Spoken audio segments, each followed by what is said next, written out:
right, that these great talents want to keep working with us. And hopefully we're doing something right for our audience too, that the audience wants to keep seeing these shows with the talents that we have. And so, over the course of the years, we've had, Killer Cross, who's now a big deal in NXT, Brian Cage, who's one of our mainstays, who just challenged for the title in AEW, Brian Pillman, Lance Archer, just incredible talent, Pentagon and Phoenix. We've just been really, really blessed to have these very talented people. And it's not like we have the chance to have them on our show, and then the bigger stage sees them. So it's not like we did anything. It's not, we didn't make them big. We just got the chance to be in on the ground floor before the rest of the world got to know how great they are. And it's so great to do that and to have the next generation talent. And we're hopefully trying to do that going forward, right? This combination of this talent that's made it big and this talent that's about to make it big. Yeah, absolutely. And, what we're looking at is Warrior Wrestling Friday Night Lights. I think we're all excited for this one. This is probably, a card that's hard for you to do because, you put it together. It's hard to get the wrestlers all together. You always have a lot of international talent that's featured. Pretty much every show has 2 to 5 guys who are internationally known. And we're dealing with the pandemic and the shutdown. We cannot have, the great talent, of course, from the UK and so forth throughout the world. So talk about that and putting together such a great card despite all the challenges. Yeah, great question. Thank you. We always try, especially to bring in some luchadors from Mexico. I think Lucha Libre is incredible. Yes. And if I'm going to share a show with the public, I want to share incredible Lucha Libre because I think everybody should experience it and love it. And so the pandemic obviously has ruled out bringing in people from Mexico or some of the great British wrestlers, as you mentioned. And so what we've had to do is rely on those people that are in the States. And luckily, as you said with the last question, we have a great relationship with incredible talent here in the States. So we might not have a mind-bending Lucha Libre match, but we're going to have the Rascalz versus Alex Zane, Benjamin Carter, and Blake Christian. And that's going to blow the roof off of, there's no roof. It's under the sky. It's going to blow the stars out of the sky. So even though we might not have that international flavor, we're still going to have the same incredible action. Yeah, we can't wait. Do you have any question, Kris? Yeah, I would say this. Are you there? Sorry, my feed cut out quick. There he is. My feed cut out quick. I would have the question of, when you book all these talent, how do you get so many good wrestlers on your show? It's impossible to get that much talent without being one of the best bookers or having a good booking sensibility. Thank you. I think part of it is, number one, there was a cascade effect from the first show that we did. And honestly, I have to, while he's fallen into disarray and into a lot of hard times since, I have to give credit to Alberto Del Rio, who was the first large star to take a chance on us when we were starting out with show one. And the moment he came on the show, that opened a lot of doors for other people, where people said, wait a second, a WrestleMania headliner is going to do this show. I think they're legit. And so I think that really started the kind of open the doors. And then from there, really, it's one of my partner in crime, Eric, who's one of my best friends in the world. Eric's been in charge of talent. And as far as working with talent from picking up from the airport, taking care of them, making sure they understand what the layout of the show is, et cetera.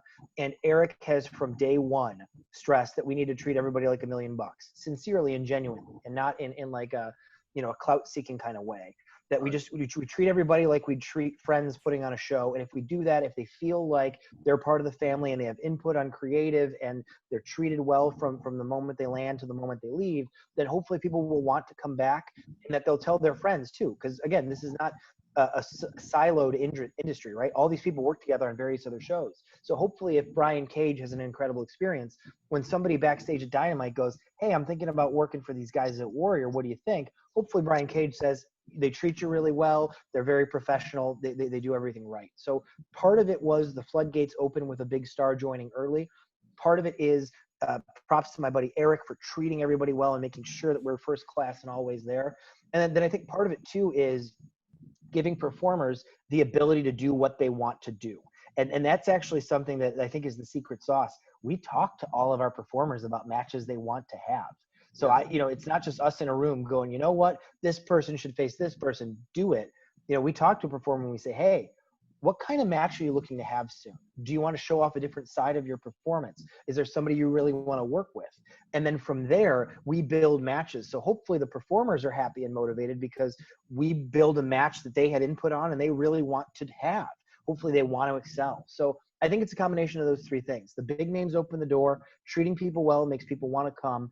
And then I think giving people creative input in the process makes them want to come back. And also, I think makes the fans happy, right? Because when the wrestlers are out there wrestling in matches they want to wrestle, having performances they want to have, no surprise, they do great. And then the fans love it, and then we all want to do it next time. So that's, I think, a couple of different parts of the secret sauce.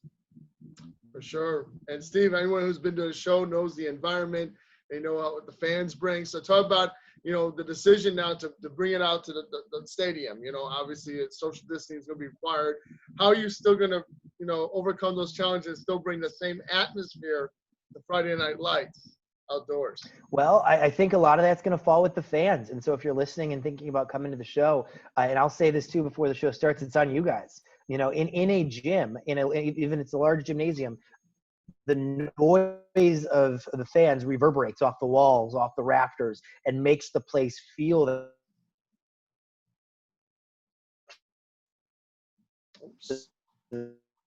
sky. You've got to be twice as loud to make a party if they bring the fire. What we can do is book the matches. We can put together the Rascalz and those three incredible guys from GCW. We can put together Cage and Cobb. We can do the Battle of the Giants with Archer and Adonis. We're going to bring that to the potluck dinner. You guys got to bring the energy. And if we each bring what we're supposed to bring, it's going to be a great buffet. Definitely. And, for fans, who are worried about it, there's a lot of, obviously you guys had to put a lot of rules in place to make it happen. There's not going to be concessions. There's going to be an alternate version of like the Warrior Wrestling meet and greet, the Fan Fest, obviously. And that, there's social distancing at all times, even when you're actually walking out from where you're sitting, you have to wear a mask. So just talk about, making sure those rules are enforced and, how the fans can still expect a fun experience regardless. But also it's going to absolutely. So the genesis of the idea, actually, again, I'll throw it to my right-hand man, Eric. He had the idea about a year and a half ago where he said, hey, what if we did a show on the football field? And this is supposed to be summer of 19. He said, what if we did a show on the football field? We called it Friday Night Lights. And we just had a big picnic atmosphere, make it just something fun and unique. And for a variety of reasons, it didn't come together last year. Well, then all of a sudden the pandemic hit. And we're thinking, oh my gosh, there's no way we're going to run a show for a year and a half. And then the governor in late June came out with guidance for outdoor seated spectator sports. And I was reading it because I follow all this very closely because my day job is I'm the principal of a high school. So we're constantly working with what's coming from the Illinois Department of Public Health. And as I'm reading the spectator sport guidelines, I went, well, wait a second. We could do this for a wrestling show. And so we talked about it. We asked the talent about it. And we've released the guidelines, which are up on our website and our social media for everything that you mentioned, that if you're coming into contact with anybody at any time, you have to have a mask on. You're actually throughout the football field and the bleachers and standing room, we're going to have those orange discs, kind of like cones, but they're a little bit flatter, like for soccer practice. And those are going to be 5 yards apart from each other in every direction. And the way it's going to work is you can sit with your party or your household at one of those discs. So whoever you're quarantining with or you feel safe being with, you and your party go sit at a disc. And when you're at a spot, you can take your masks off because you're at least 15 feet from people in all other directions outdoors. If you're going to get up, go to the bathroom, or when you're coming in or going out of the stadium, you've got to have your mask on. But when you're at your spot, you can take your mask off and enjoy the evening under the stars. But that way, everybody is distanced. You can get out of your car, wait to get in, have your name checked off, go to your spot, enjoy your own BYO snacks and drinks, go to the bathroom, go back to your car. You don't have to be within 10 feet of anybody. You don't have to touch anything except, you should wash your hands and go to the bathroom. But so we tried to make it contact-free and crowd-free. We're even going to dismiss people at the end of the show. So when the show is over, we're going to dismiss groups. So that way there's not a giant rush towards the exit with hundreds of people. We're going to space it out. So if you're a person who's sitting there going, God, I'd love to go to a wrestling show, but I don't want to be around a crowd. I don't want to touch things and get germs. You can come to the show, touch nothing, see no one, and enjoy a great show. Sounds good, man. I'm looking forward to it. Kris, do you have anything? Yes, I actually do. what talent might book in the future? Any other ideas for any other shows you might have coming up? How do you feel about the general climate of wrestling right now with everything that's... I think Kris froze a little bit there. His first question was, what talent might we book in the future? We are constantly scouring the wrestling scene. We want a combination of the big names that are going to draw, but also people who are going to be great to work with. And that is the thing that we've really lucked out. I mean, not to take the mystique away from the Machine or the MurderHawk, but Brian Cage and Lance Archer are wonderful human beings. They're super professional. They're polite to everyone. They are a joy to work with. If this wasn't wrestling, if we were an accounting agency, I would also like to work with Brian Cage and Lance Archer. So we're looking for incredible performers who are also great people. And that's what we're really looking at. So as there's up and coming talents from different indies across the country, oftentimes we'll ask performers that we know, hey, tell me about this guy. Tell me about this girl. What are they like? Are they professional? Are they polite? Are they the kind of person that we want to do business with? And so when you ask about who will book in the future, I don't necessarily have, I mean, we've got lists of names here and there about people that we love, but we want great talent. We want big names. We want great lucha libre like we've talked about. And we want guys and girls that are about to blow up. We want to be able to give a platform to somebody that maybe just needs that one extra sight from Tony Khan, Triple H, somebody to see him on our show and go, you know what? A William Regal type. We got to give this person a chance. So we really want to give people a platform. And you asked as well in there, Kris, about the general climate of wrestling.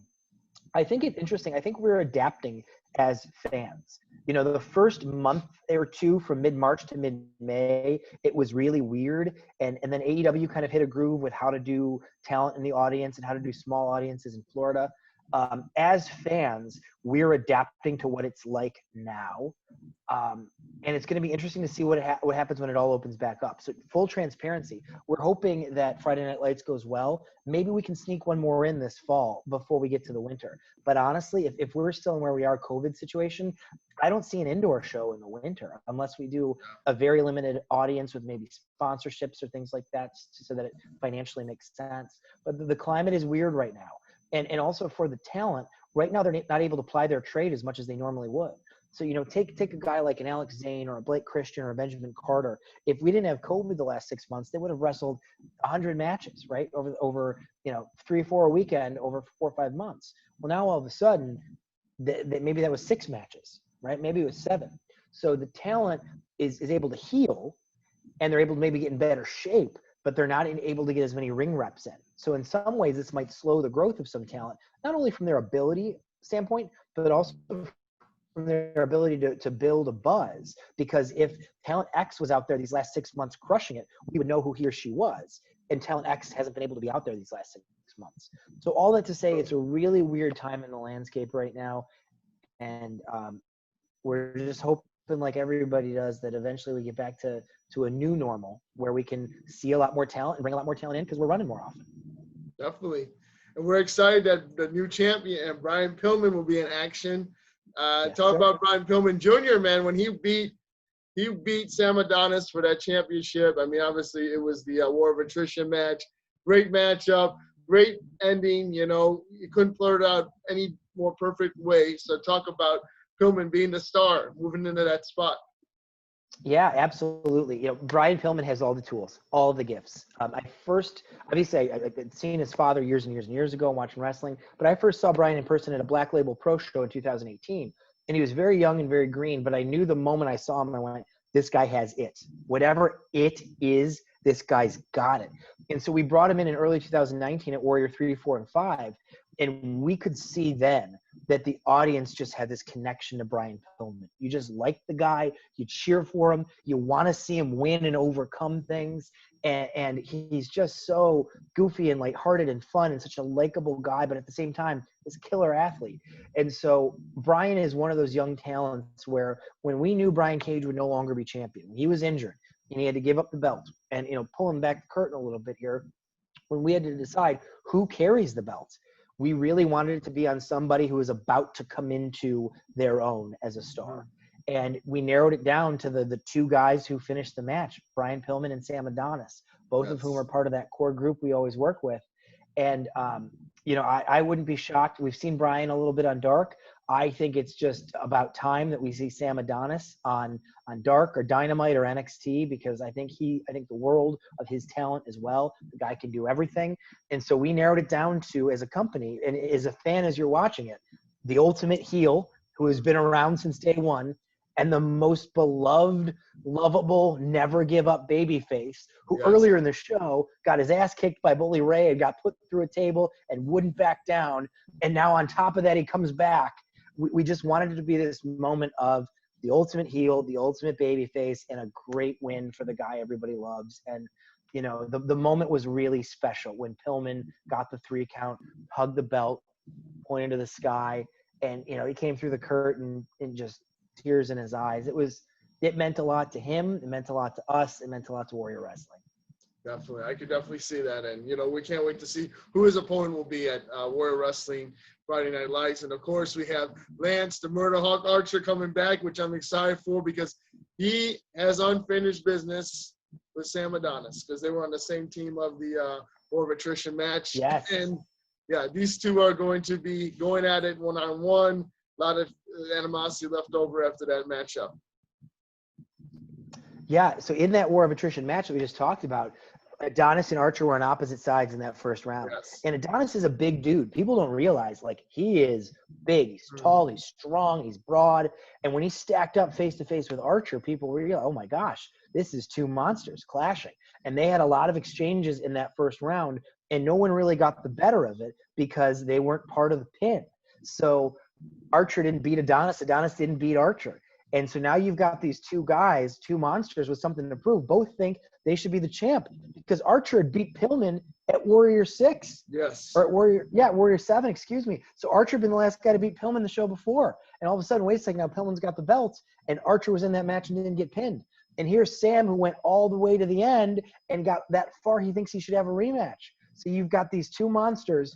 No business was finished at Warrior 8, and they both think they should have a shot at that title. So only one of them is going to win, and unless they tear the darn place down, who knows? Yeah, we can't wait for that match as well. I mean, such great talent. We also have a women match announced. Not yet to be announced. We have Raylynn, who's going to be there. She was at the women's War of Attrition match, so that'll be a lot of fun. Mm-hmm. Kylie Ray. Of course, smiling Kylie Ray. Yes. I know you're happy for her because she got signed by Impact. She just won the big match at Impact, the women's gauntlet match. So I know, you know, obviously Chicago favorite, proud, and she's a big part of. She loves coming to Warrior Wrestling. She's a big part of Warrior. And we love having Kylie. Kylie is, you know, like I mentioned, seeing Pillman for the first time. For me, there are certain performers where they've got something special, and it might not always come to fruition, but they've at least got something raw, special that very few other people have. And Kylie's another one of those. You know, if you've ever been to a freelance wrestling show in the Logan Square Auditorium, Kylie, that is like watching Kylie in the Logan Square Auditorium is like watching the Ramones play in CBGB. It is somebody in the right atmosphere doing something the best that can be done. And Kylie Ray, just the personality, the empathy, the charisma that just oozes from her is indescribable, right? Yeah. And so any match that she's in, people just feel drawn to her, very similar to Pillman. And we're just happy to have her. And the thing with Kylie that is so cool is that it is 0% act. That's just who she is. That's who she is as a human. So any good things that come her way, anyone that's ever met her is thrilled for her because she's the real deal. Definitely. We don't have the match announced, but we can assume these 2 ladies are going to tangle with each other somehow, right? Well, maybe. There's a couple. That's a possibility. Okay. But there's a couple of wrinkles that still might happen. So stay tuned. I can't wait for that. Yes. And I think we covered almost about everything. I mean, you know, you got Warhorse, who's still unannounced. The other big match on the card, of course, is going to be the one-on-one matchup between Ego, Robert Anthony, right? And then he's challenging Brian Pillman for the title. Cage, he's challenging Brian Pillman, so that's going to be amazing too. Yeah, and that one, so Ego's another guy who is just a great talent, an absolute great talent. He's starting to get a lot of opportunities on Dark, which is awesome. But the guy is a workhorse, an incredible wrestler. He's got Frank the Clown at his side, and Ego and Pillman have a long history on our shows. Pillman debuted in a scramble type match against Ego at Warrior 3. They were the first two guys in. Everybody else came in, got eliminated. They were the last two guys standing, and Frank cheated, so Ego won. Warrior 4, they have a singles match. Frank cheated, Ego won. Warrior 5, they did the hair versus clown match, where if Pillman lost, they were going to cut off his mullet. And if Pillman won, he got 5 minutes with the clown. Well, of course, Pillman won, put Frank through some chairs, and that seemed to be the end of it. But since then, Warrior 6, Pillman loses. Ego is not there for that one. Frank confronts Foley. Warrior 7, Pillman loses, Ego wins. Warrior 8, Pillman loses to Bully. Ego wins his match to get into the War of Attrition, but he can't stay. Frank tanks his place. They go into the War of Attrition. Pillman knocks out Frank. So Ego's sitting here going, wait a second. Since we last clashed, I've won every Warrior match. I was supposed to be in that War of Attrition. And Pillman's lost everyone except the War of Attrition. So Ego thinks that the title shot or the title should be his. So they've got this long history that's been building for a year and a half. And it's going to come to fruition at Friday Night Lights. Either Pillman is going to shut up Ego and Frank, or they're going to take the title. We're going to have fun with that match, man. Ego, wait to get his hands on Pillman and vice versa. They love – I don't think the stadium is big enough for them. I think they're going to be fighting all over the place. It's going to be incredible, man. Yeah. Speaking of the stadium not being big enough, we have also announced Brian Cage versus Jeff Cobb. Two absolute mega heavyweights who have been stars all over the world. They had a handful of encounters, and now this is going to be their big one. And this also has its seeds earlier. Warrior Wrestling 2, the first War of Attrition match. Cage and Cobb are on opposite sides. About 10 minutes into the match, they tag in and go face-to-face. The whole gym at Warrior Wrestling stands up in a standing ovation before they've even touched. And they go back and forth for a couple of minutes. But it never got decided. Neither of them pinned the other. Well, now Jeff Cobb, after 2 years, is back, and he wants to take a chunk out of Brian Cage. As a wrestling fan, I am I'm not going to be behind the curtain. I'm going to be sitting on the field with everybody else watching. For sure. This match. Legitimate athlete too, and Jeff Cobb. I mean, he won multiple college wrestling. He was an Olympian. Yes, he was a 2004 Olympian. Yeah. So the other one we just announced yesterday is two guys who are, as we've talked about before, up and coming, ready to set the world on fire. Freelance Wrestling's own Isaiah Velasquez taking on Trey Lamar from AIW and GCW. Trey is just an incredible talent. He's been making his name over in Ohio and down in Indy with GCW. And Isaiah is Mr. Freelance Wrestling. And so this is two hungry guys who want a platform to show the world what they can do. And we're going to give it to them. So we're really excited about that. Yeah, you guys have really stacked the deck, as always. And Steve and Kris, do you have any other questions? I have one more. Okay, go ahead.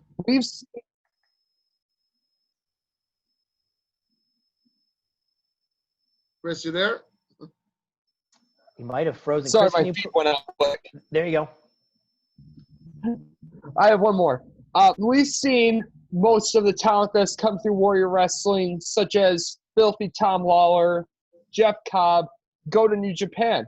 Is there any open door that you would have to inviting any sort of Japanese wrestlers into Warrior Wrestling to face anyone when the time is right and it's accessible? That is an awesome question. So yes and no. So we had Minoru Suzuki at Warrior 7, and he faced Filthy Tom Lawler, and it was unbelievable. First of all, if anybody's watching and hasn't seen it, go watch it on High Spots right now. But so there's, and this is a little bit of backstagey type stuff, but New Japan restricts where their top talent can work, where their contracted talent can work. And so Minoru Suzuki is a little bit of an outlier because he is a non-contracted talent. No contract could hold Minoru Suzuki down. And so he kind of can do whatever the heck he wants. But the main top contracted talent from New Japan, so your Okadas, Tanahashis, Ibushis, Naitos, people like that, they're under exclusive deals to New Japan, similar to how WWE wrestlers are. So we had the Warrior 7. We were able to bring in Suzuki, Rocky Romero, Will Ospreay, ELP. Those guys who are non-Japanese, who are either American or British, are able to work other shows, but the top Japanese talent are exclusive. So unless that changes, it's not going to be a possibility soon. But the moment it changes, you better believe I'm going to be sending a bunch of text messages and calls and trying to get Kota Ibushi over here, or, you know, Kazuchika Okada, or Ishii. Oh my God, Ishii and Cage, Ishii and Cobb, Ishii and Archer. Oh, wow. I will be all over that. Hiromu. Oh my God, can you imagine Hiromu versus the Rascalz, or Ishii versus Filthy Tom Lawler? So the moment it's a possibility, I am in. And if the New Japan brass ever hear this, gentlemen, you change your minds, call me right away. Awesome. We can't wait. Steve, I really appreciate you being part of Pro Wrestling Force Podcast, and we cannot wait. So everybody, make sure to check out Warrior Wrestling Friday Night Lights, August 7th, Marian Catholic High School, Chicago Heights. And it's going to be a great time, guys, and they're going to make it safe for everybody to be out there to come enjoy the show. There's a meet and greet, of course, I believe a couple hours beforehand as well. So, and we'll be looking for Pro Wrestling Force Podcast to be there covering it as always. And, you know, I appreciate it again, Steve, everything you do for Chicago wrestling, man. It's awesome, man. Kind of like for me, when I got to start talking to you, and then from you, I branched out to a lot of different other promotions. Just I only used to go to like one promotion. So it was really cool, like, to just branch out and see how this stuff works and how you get such remarkable talent. I mean, when people watch TV, you could tell them, hey, a lot of these guys were at my show. So that's just a one thing, you know. But obviously, they're there for a reason. They've been doing this for decades. But you know, for them to stop at Warrior Wrestling is definitely a huge honor for you, I'm sure. Absolutely. You know, it's one of those things where I have to pinch myself. We put together a best of DVD a couple months ago, and I sat down and I looked at it and I just went, oh my God, this is our show. You know, it was a really humbling experience. So we're just blessed to be able to do it and to be part of this crazy ride for as long as we can. So thank you guys for having me. As always, love to be here. Sean, great to see you again, my friend. Chris, great to meet you. To everybody listening, warriorwrestling.net is where you can get tickets, and all of the safety information is up there as well. You can follow us on Facebook, Instagram, Twitter, you name it. And we'll see you guys out there safely on August 7th. All right. Sounds good. Take care, Steve. Bye, guys. Bye. Bye. All right, Chris.